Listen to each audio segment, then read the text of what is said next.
In this video, I'll show you how to block updates about the performance of your posts in X, formerly Twitter, in just a few quick steps. This is a simple way to reduce unwanted email notifications and keep your inbox a lot cleaner. If you find this video helpful, make sure to hit like and subscribe for more quick social media tutorials. Alright, let's jump in. First, open X and look at the left navigation bar. Click on More to reveal additional options. From the menu that appears, select Settings and Privacy. Next, click Notifications. Once you're in the Notifications area, choose Preferences. After that, click Email Notifications to open your email alert settings. Here you'll see several notification options tied to your account activity. Find the setting labeled Updates about the performance of your posts and simply toggle it off. As soon as you do that, X will stop sending those performance update emails to your inbox. That's all it takes.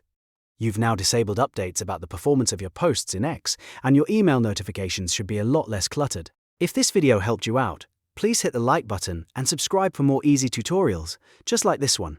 Thanks for watching, and I'll see you in the next video.